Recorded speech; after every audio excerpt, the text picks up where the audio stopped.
So I'm not a gun instructor, but I am a martial arts instructor. I own a martial arts school, so I do teach a lot. I do notice that there are a lot of questions about dry practice. I do dry practice a lot, and I noticed that there's not a lot of videos on it, and a lot of people don't know what to do or what it's for. So I might as well make a video. If you like it, cool. If you don't, it's no big deal, or you can just add your own. Okay, first thing I like to do is check once, twice. I don't have a magazine in to make sure it is unloaded. Obviously, I usually do this in the basement. That way, if somehow, some way a round gets loose, it ends up in the wall or in the ground behind the wall, and I separate the ammo completely.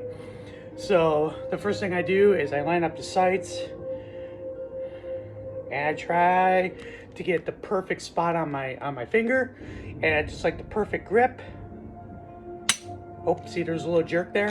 That's what you don't want. You don't want that little jerk. It's a little, actually, I have to do it this way because it's hard to. There we go. That's a little better. And that's all you're working. Try to leave it there for a second. Make the conscious effort to bring the pistol back.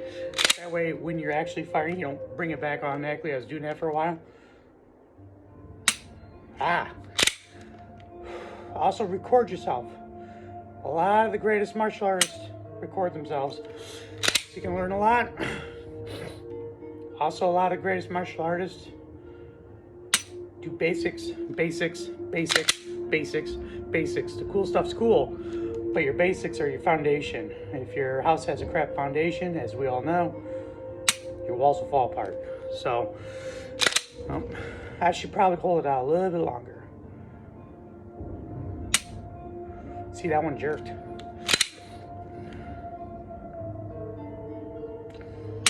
Now, there's a lot you can learn from dry practice, but it's not going to be everything, so you still need to go to the range. The other thing I like to do is draw. I like to draw smooth. If I try to go too fast, I'm fumbling, so I go as fast as I can smoothly, and then I try to push it a little bit. A good friend of mine says that he thinks the draw is the most important, and the reason why is because it sets up everything else. So it's not like you're going to stand here and be like, draw at noon, like a cowboy. But even if you duck behind a wall, you want to make sure that that purchase on your pistol's clean and it's perfect. That way when you come out, like say you got cover here or concealment, you can come out and you're already set up for success. And a good way to just focus on that is not worry about the cover or concealment. Just worry about the draw. Sometimes I find the wall and I don't pull the trigger, and sometimes I pull the trigger.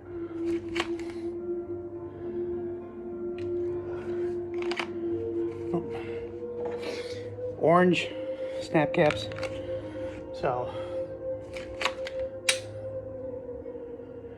the other thing that I understand is you can only practice speed or accuracy, and then they both kind of come together. I can see why they say that. So because you're practicing for high accuracy, you're going to slow down. If you're practicing for speed, it's going to widen up, and eventually they both come together and you have good speed and accuracy.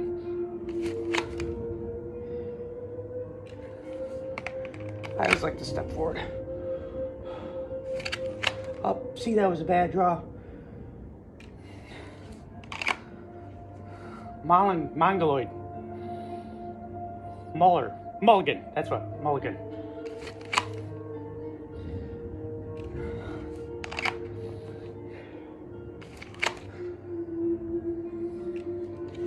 And of course, you could do it from like here, hey. You know, things like that. There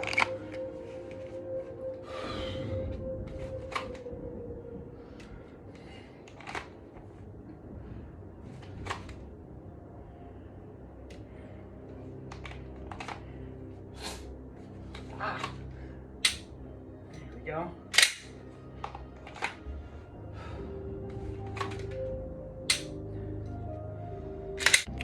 I'll do a few more of me actually pulling the trigger. Because you can also watch, see if when you're drawing, you're jerking. You're jerking. See, I jerked right there. Very subtle, but I jerked. That was a little better. The other thing is when you punch out, sometimes people have a tendency to punch out and then move it. I do that too sometimes. So it's the other thing you want. That's why slow really helps. Helps you get rid of some bad habits.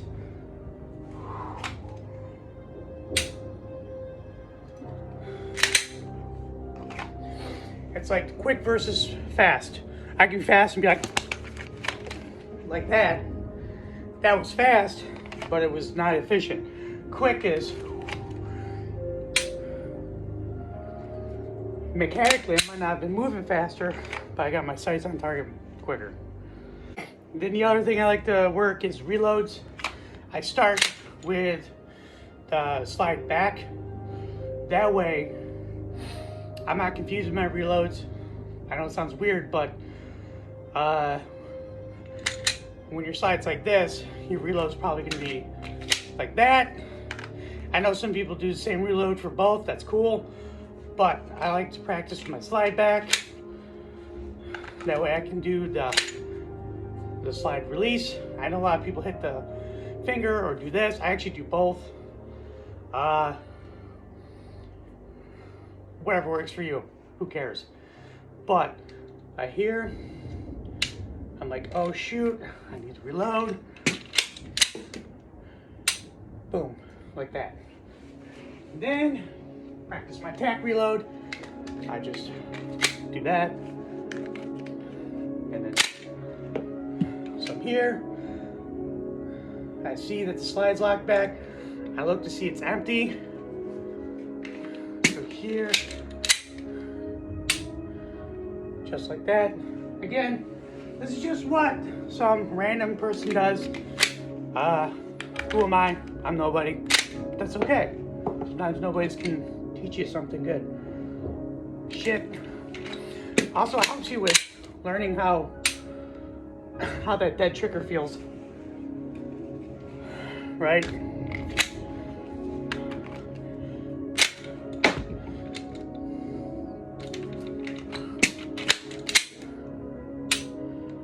Not bad. Not perfect. But, oh well.